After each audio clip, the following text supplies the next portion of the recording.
I think it's time we had a frank discussion about play calling and Kevin O'Connell and how we evaluate play calling in general. Welcome to the Locked On Vikings podcast. You like that? 3, 1, 2, 3. You like it? You are Locked On Vikings, your daily Minnesota Vikings podcast. Part of the Locked On Podcast Network. Your team every day. What's up, everybody? Welcome to the Locked On Vikings podcast, part of the Locked On Podcast Network, your team every day. As always, I'm your host, Luke Braun. Let's find some joy today. You can find the Locked On Vikings podcast wherever you find your favorite shows, whether it is the SXM app or any podcast listening app. But you can go to SiriusXM and listen to all of the shows, home broadcast or whatever, all of the games live. You can listen to Vikings games there. You can also find this show on YouTube or Amazon Fire and Roku. Just download the Locked On Minnesota Sports app if you're into the video part. Thank you all so much for those of you who listen to this show every single day, and to the many of you who asked questions. It is Twitter Tuesday. That means I'm answering your questions. I think I had upwards of 100 questions, so I'm not even going to get close to all of them. But I just overwhelmed, and thank you all so much for engaging with a podcaster who covers an 0-3 team. I cannot. The bottom of my heart, thank you all so much. I feel very, very loved. But let's dive into the questions. If you have questions, you can send them to me anytime at Locked On Vikings or at Luke Brown NFL on Twitter, or fill out the Google form in the show notes, or send me an email at lockedonvikingspodcast@gmail.com. First one I'm going to do comes from Skull Actuary, who asked what I think was kind of the topic of the day, honestly. It seemed like the thing that was getting the most run. At what point do we point the finger at coaching for the lack of performance for this team? I don't know, like, at what point is the question here? I mean, from day one, right? Like, coaching is part of it, and we can, you give them a little bit of leeway for things not being installed right away and maybe week 2 of year 1. But I think once you're in year 2, you go, all right, what was a coaching issue? But I don't know if it's, about like how long of a leash do they get? It's about what is the problem and can we chalk that problem up to coaching? For example, the thing that happened at the end of the game. There was a catch inbounds to TJ Hawkinson. Took him like 18 seconds to get lined up to run the next play. Comes out after the game. The headset was out, and that caused crazy communication. And then Kirk Cousins had to go up and like dial in a play on his own, and that took longer. Okay, so whose fault was what? For one, the headset goes out. You got to go spike it, right? You just got to go clock it. I get it. They thought they had the defense on their heels, and O'Connell wanted to go be aggressive. So that's a decision. And we can evaluate that decision, and we can decide if, next time they have a catch in bounds and they're in a hurry up situation and they feel like the defense is on their heels, should they do it the same way or not? We can have that discussion. But ultimately, thanks to the technical issues, it was sort of taken out of O'Connell's control, unfortunately, and it became something in Kirk Cousins' control. And with him dialing in the play, doing that slowly is something that maybe he can improve on. So maybe that's something we talk about with him after the game, right? If you're on the coaching staff. It depends on what you're asking about. That's going to be, I guess, my answer to the question. Which leads me to the next one that comes from RJ Frost, who asks, how can we sensibly evaluate play calling? Is it as simple as player needs to play better here?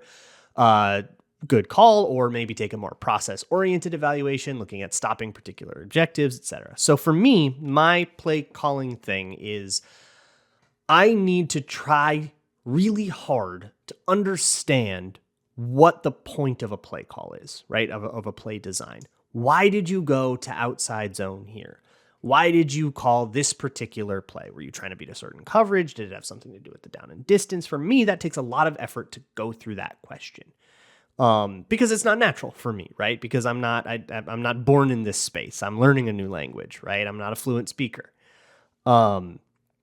So that's what it is for me. If I want to talk about the play calling, there's a few things that I guess I have learned that, is good play calling, bad play calling. And you can kind of do this the easy way or the hard way. You can do the easy way where you look at run pass ratio and decide if they're running too much or passing too much or whatever you want.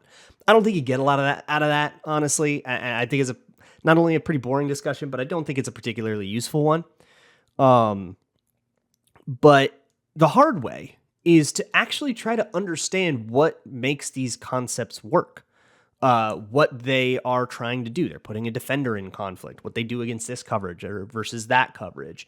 When would you deploy this? Is this a shot play? Is this supposed to be a quick play? Is this for running plays is it, what's it trying to do to the linebackers? What are you asking the running back to read the linebacker doing? What are you trying to put on tape for the next team? All of those other questions, and understanding that requires you to really dive deep into the intent of a play call. So when I hear like Kevin O'Connell did a bad job play calling, I think it rings completely hollow to me. For most people I'm hearing that from. I just don't really see the argument for why, unless you want to, I don't know, talk about how he ran 5 times in the first drive or something like that. And that worked. So like even that is like pretty weak. But I think a play caller's job is to set the players up with something that they can do well.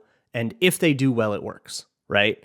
That's kind of all they can do. All they can do is really lead the horse to water. And then the rest of it is they can drink. But if you want to ask about was it or was it not good play calling, you have to take that play by play. And if we did that on this podcast, we'd be here forever. So I'm just going to move on to the next one, which comes from Peter, who asks, if you set aside the 0-3 despair and decouple the record from performance, how are you overall feeling about the Vikings right now? I got a whole bunch of versions of this question of, like, okay, so like really, like, is this dead? Are they bad, or are they just unlucky, or what's the deal? And then like, it's obviously going to be some of both. I think the Vikings have some fairly egregious problems to deal with. I think the fact that they have gotten such low amounts of pressure with their blitzes is really bad. And like threatening to their ability to like ever have a good defense this year. They need dudes on the defensive line to start making plays, and maybe getting, Marcus Davenport back will be the difference there. And that's all they need. Like, genuinely, one guy making more plays opposite Danielle Hunter could be all they need. So that could happen, right? But you need guys to do that. But overall, how am I feeling about the team? I don't know. I guess this is what how I said on Minnesota Football Party when we talked about this. They have an opportunity to come back, right? They always do. You start 0-3, you have 14 opportunities to make up for it left. Those are opportunities, right? Are they likely to make the playoffs or whatever? If you want to use historical data and underlying metrics and all that stuff, you're probably going to come up with no, right? You probably have to make a pretty crackpot case to say, yeah, they actually are totally going to make the playoffs. But if you do, and then they make the playoffs, congratulations, you made the call. That's not the kind of, I'm not going to try to do those predictions. They have an opportunity. Will they seize it? Hard one to seize. It's a difficult opportunity, but it's not impossible. So I don't know.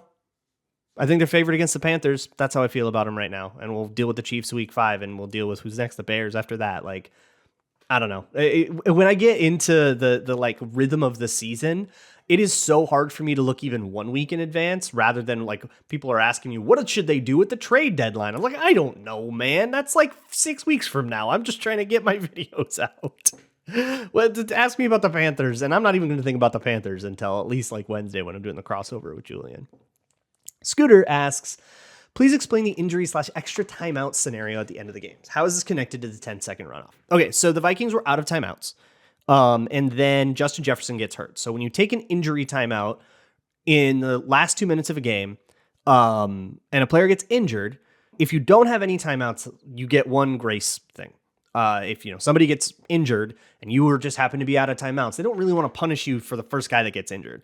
The second guy that gets injured, then it starts to be, okay, this becomes exploitable. And it's not often that we run into this situation. So while it is a little bit unfair, we are going to say, hey, it's actually all right. We're going to start doing 10-second runoffs for players that get injured to discourage, faking injuries to stop the clock, right? So that's what happened.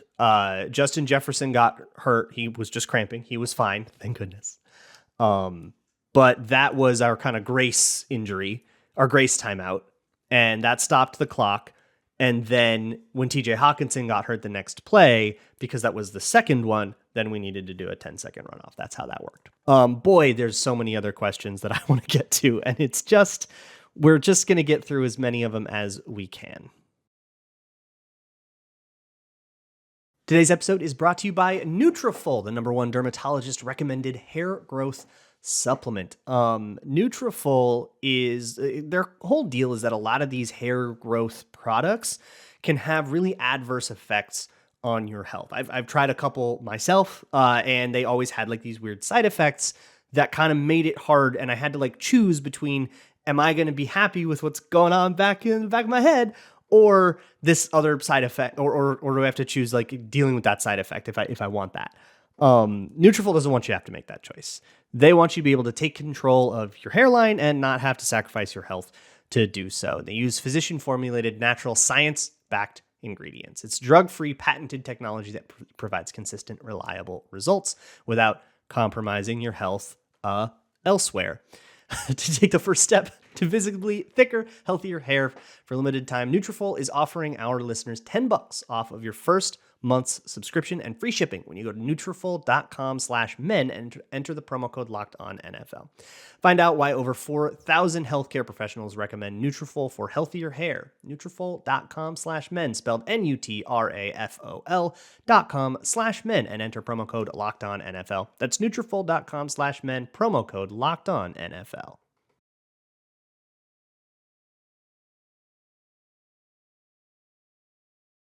Thanks again so much for those of you who listen to this show every single day. If you're looking for something a little more visual, perhaps, I mean, this is a podcast, right? Most of the people listen to this on audio. So if you want film breakdowns and all that stuff, head over to patreon.com/LukeBraunNFL, where I'm going to do a lot of film breakdowns. I think I'm going to do a bigger one on Kevin O'Connell's play calling. What was the issue? What went wrong with these plays that couldn't find something deep? Why couldn't they do it? And I think each one kind of has a unique answer.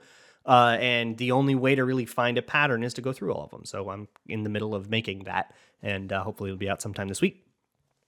Anyways, let's move on with this Twitter Tuesday mailbag. Zachary Hayes asks, they still want to win, and rightfully so, but what would the Jets have to offer to make them trade Kirk just because of the offer? Okay, so a million of you asked me, what about a Jets trade with Kirk Cousins? I think I saw somebody tweet that they thought the Jets had called the Vikings. I couldn't really verify that, and I didn't see it anywhere else, so I don't know if I quite believe that rumor yet until I see it come from somewhere more reputable. I'm usually the last person to pop onto those, and I'm very okay with that. Be the last person to be right as long as you're right, right?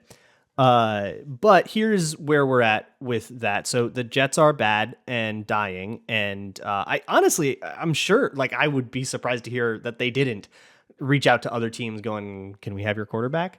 But there are so many deadbolts preventing a Kirk trade from ever happening. And I'll get to your question, Zachary. But basically, for one, they cannot trade their first and second round pick. Those picks are unavailable to be traded because they're tied up in the Aaron Rodgers trade via a conditional selection. They don't know yet if it's a first or a second. We know which it will be, but until that's finalized, you are not allowed to trade the first and second round pick. So you got to do this with 2025 picks and onward. So even if you said 2025 first and 2026 first, those values are more like a second and a third because of them being deferred that many years. That's kind of how that value tends to play out when you have to wait to get your to get your cool quarterback pick. Like, that's more years of Justin Jefferson. Now suddenly he's expensive and other guys might be old, and Harrison Smith won't be here anymore, right? Time is a currency and it is not infinite. We all run out of it eventually. It's getting existential. So there's that, right? There's also the fact that Kirk Cousins has a no trade clause in his contract that he would have to waive. And the only way I could ever see him waive it in the middle of a season is if it meant the difference between getting a long-term contract and not getting a long-term contract. I don't think the Jets are going to give him a long-term contract because they have Aaron Rodgers under contract. So I think we got to look, if we're trying to trade Kirk away, we got to look to a different team. I would say Falcons, right? That maybe they'll give him a long-term contract. I think they can with their cap. I think they can take on the current Kirk Cousins money with just a little bit of cap finagling, and they don't have all of their picks tied up in a conditional trade for a different quarterback that also is who they're going to sign, or is who they've already signed long term. So there's that as well. There's also just the fact that the Vikings aren't going to do this. They're not going to give up. I know you want them to. I know everybody wants them to give up so that you don't have to get your hopes up on Sundays. But guess what? You don't get that luxury. That's how sports work. You have to watch and you have to hope that they win. They're not going to quit, right? And trading Kirk away would send a message to everybody that we don't care about this season anymore. It's like, what if this is Harrison Smith's last season and it ends with, we quit. We're just going to give up. Kirk Cousins, try to get a third round pick out of it. We quit. Sorry, Harry. Congrats on your career. Like, come on. Not to mention, I mean, the Brian Flores of it all, right? That's not a guy that hiring him in general is sort of this big signal that we will never do this. So that it's like the Vikings will never do it. I don't even know if the Jets want to do it. They also can't do it if they wanted to, and also Kirk Cousins would say no to it. I don't know what package the Jets could put together, but I think it would have to involve like Sauce Gardner and Garrett Wilson or something like that. If they really were like that motivated, it would have to include players that are like central to the Jets, and they will never do that. So I would get this one out of your mind. Arch asks, will the coaches continue beating players with the fumble stick, or will they find a new way to try and stop the fumbles? The fumble stick is a pretty traditional way to do it. Arch also suggested a couple other things that are, having guys like try to rip the ball out all the time, having defense try to rip the ball out all the time so you can drill it, and just like kind of having guys like hold the football at all times. And, you just have walking around the facility, try to knock it out, just build better habits in ball security. I think that Kevin O'Connell has said, like, we have been doing a lot. We've been emphasizing this and it still isn't working. So now we have to emphasize it more, and we'll just keep working until it's better. And that's kind of all you can do, right? Again, as a coach, you can drill it all you want, but ultimately the players have to do it. So they just kind of have to keep working at it. There's all kinds of different strategies. Yeah, maybe they could try some different ones, different drills and stuff. But it's not for lack of trying. Theorist asks, was the secondary really that bad, or was it a pressure thing / scheme issue / Herbert Allen legacy game / the wrath of God? Well, it's always the wrath of God. But it was, no, I think the corners got beat. And I think the thing about the scheme is it just makes it easier to forgive it. But make no mistake, Byron Murphy got beat off the release a bunch. Like he got pushed off the release from Mike Williams before he went down. Also, like RIP ACL. He also got beat a bunch by Keenan Allen. I think he got beat by Josh Palmer once off the release. Like he just got beat some. Now he's in a one-on-one with no help all the time because of the blitzes. Incredibly difficult ask for a cornerback. So we can be a little forgiving, right? We can say, yeah, of course you got beat a little bit. You're in the hardest position like you could possibly be in. That's the hardest thing you can ask of a corner. And we're doing it with the hope of getting other pressure and stuff. And we're not getting what we're paying for because the pressure isn't getting home, which is why that's my suggestion, right?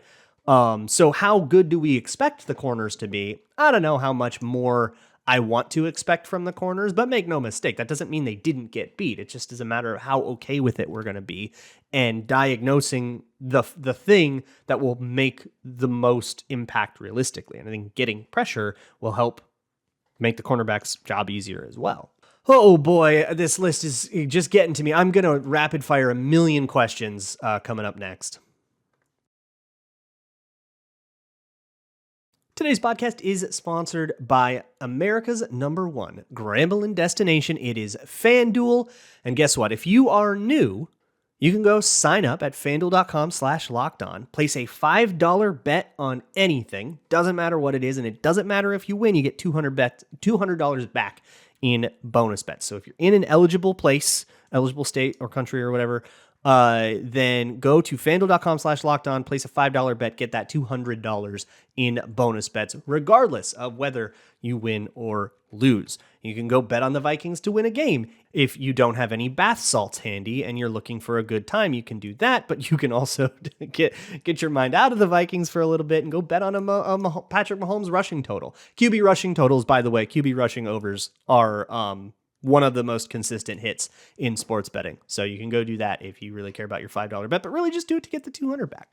The app is super easy to use. They've got spreads, player props, over-unders, all kinds of things. It's great. Go to FanDuel.com/lockedon to get that $200 back in bonus bets. FanDuel, official partner of the NFL.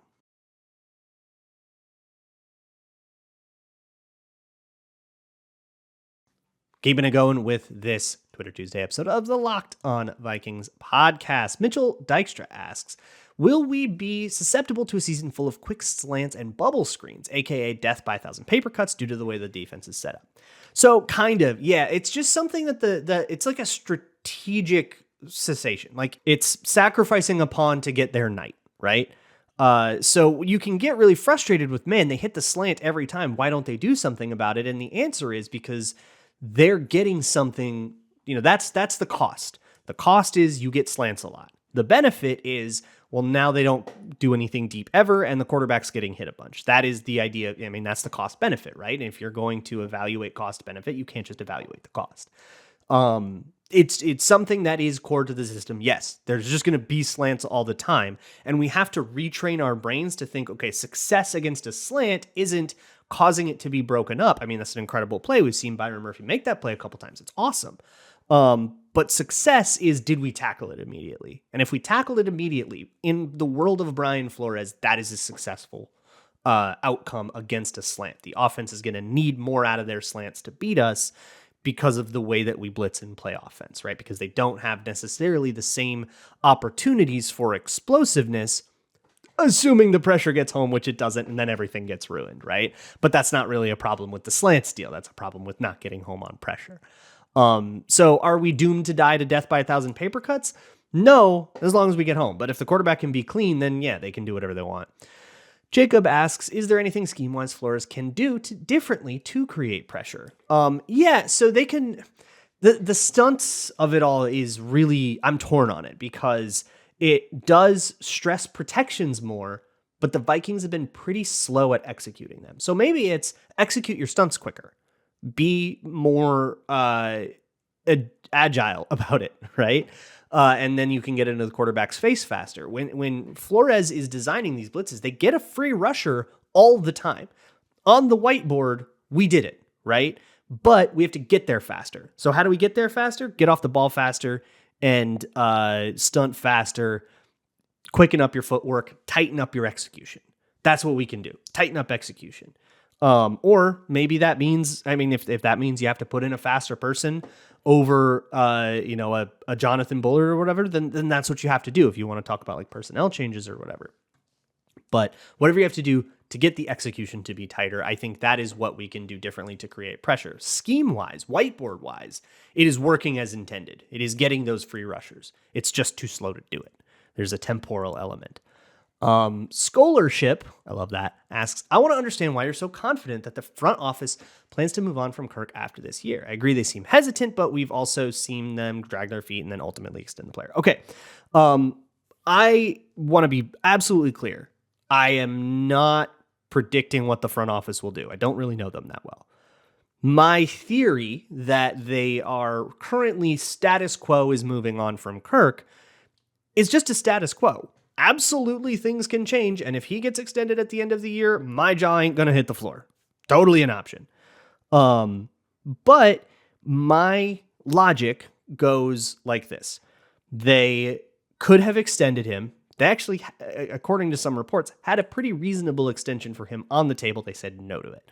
They also tried really, really hard to trade up for a rookie. So that tells me that they're looking to move on, right?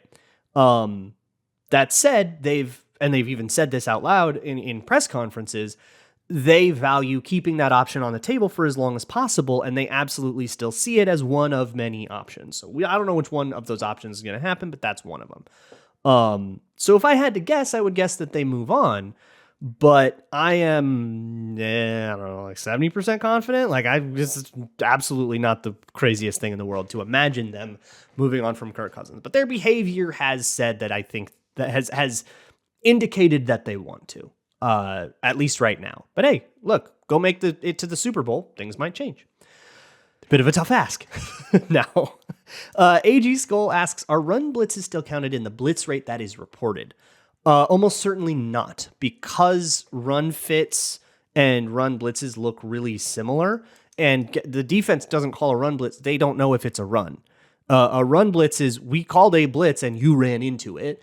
But I believe because that can look really similar to just run fits executed very fast, I don't think that it counts as I don't think anybody is going to try to make that distinction when they're charting, and they're just going to stick it to pass plays. Mark D asks, knowing what you know now, if you could go back to the start of free agency, what differing moves would you have made to Kwesi to avoid an 0-3 start? So I don't really want to audit Kwesi. When you asked me this, I started thinking about myself because I had my own recommendations for free agency. So I think it's healthier if I look at what I wanted and say, was I right or wrong? And I wanted them to go really, really ham on cornerback. I wanted them to get 2 corners. I think that was probably unnecessary because they got a third round corner who's starting. They got Evans, who they got a lot out of and they were really excited about. And that has just kind of worked. He's a starting caliber corner, in my opinion. Not the best corner in the room, right? But as a CB2, I think he's doing well enough. And then they did get Byron Murphy, so they got one. And one was okay, I think. So I probably can say, well, maybe I could have taken my focus off of that and put my focus more on running back. I kind of did the, running backs don't matter, and I don't really care about it. And I think that sort of blanket apathy was a mistake for me.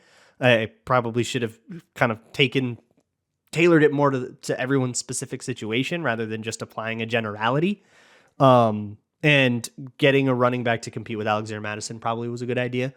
So I think I should have focused more on that and focused more on the D-line because the lack of defensive tackle talent in particular is absolutely killing them. So that's probably what it would have been. And I guess if we're going to audit Kwesi as well, yeah, man, do better than Dean Lowry there. I think they could have done better in that defensive tackle room. They went into camp with 9 rosterable guys, but I think only 1 startable one. And that's just not good enough. Shadow Flame says, last team that lost every game in the month that had KOC won the Super Bowl. How are Vikings fans going to react when he totally turned it around and win the Super Bowl? They'll probably diminish it. They'll probably say, well, it doesn't really count because it was a 1-score game or something. I'm so sorry. 5 a.m. tweeter says, does the season outcome impact a new deal with Hunter and a Jefferson extension? Probably not. With Jefferson, I don't think so. I don't think you can point me to a season outcome that makes the Vikings not want to extend Jefferson, because if you are like, it doesn't matter what your goal for the season is. If you think that you are a Super Bowl caliber team, you're not getting rid of Jefferson. If you are completely in the deep throes of a rebuild, you're building that around Justin Jefferson. So I don't know what team wouldn't want Justin Jefferson. And it's why I think all of this, like, let's scrap this thing for parts and trade all our good players away is dumb. Like, rebuilds need good players too, because you need somebody to be that core that you're building it around. You can't just throw a bunch of cap space into a roster and then expect it to work out. Just look at Chicago. And I was screaming that all off season. The next one comes from Purdy Lives, who asks, with Hunter, I also don't think so. I don't think that there's a world where they go, gosh, we did just well enough. Let's keep the band together. Or we did so poorly. Let's scrap things for parts that we weren't already planning to. Like, I think those decisions are made by a myriad of factors, and none of them are the record you had last year. Not unless you're playing Madden. Next one comes from Skull Tweets, who asks, when do the front office and coaching staff drop the competitive rebuild approach, if at all, and do they move towards an all-in competitive or all-in rebuild? Okay, I do this every week because everybody always asks this. The all-in one or the other dichotomy thing is horrible. Please remove it from your brains. Nobody's in that dichotomy. Probably 30 out of 32 teams in a given year are trying to win the Super Bowl. As crazy as it sounds for some of those teams, like for the Chiefs, yeah, of course they're trying to win this. But for the Raiders, yeah, man, the Raiders are going in saying, this is our year. Why not us? Let's do it. We're all in. We're not going to scrap this thing for parts. We're all in. We're doing this. We got Jimmy Garoppolo and he's been to the Super Bowl. We're doing it, right? And then it's going to be disappointing and they're not going to succeed, probably, right? But they're going to try. They're always going to try. So the other thing I'll say about this is the competitive rebuild, like, messaging was a 1-year thing. And they said it at the end of last year. They were like, we're done with competitive rebuild. And now all they say all the time is championship standard. So if that counts as all in competitive to you, they say championship standard all the time. Now, are they going to Rams it and start, trading a bunch of draft picks and doing this all in roster thing? No, they're going to go get their quarterback. That's the next priority in team building. But I think reducing it all to this dichotomy of, are they trying to win or aren't they trying to win? You're kind of missing a lot. Like, which one is, I need to go get a quarterback? Is that rebuilding or is that being competitive? I don't know. It's trying to make your team better. That's all that is. You're just trying to make your team as good as it can be, and then hoping that it gets hot when it comes time to play. Taylor asks, the last one I'll do, which is, when do we truly call it quits on the season? 5 losses? 7 losses? Mathematical elimination. And not a moment before, unless you're a quitter and a loser. And whether you're a quitter and a loser or a hashtag everydayer, I will be here for you. On the Locked On Vikings podcast, we'll talk tomorrow. I'll do a bunch of tape stuff. A lot of you ask questions about, like, what happened, what went wrong on the defense, schematic stuff. that I can't really answer right now because I haven't gotten to get into that as deep as I want to. So I'll be back with that tomorrow. So make sure you tune in. I'll see y'all then. And as always, Skull.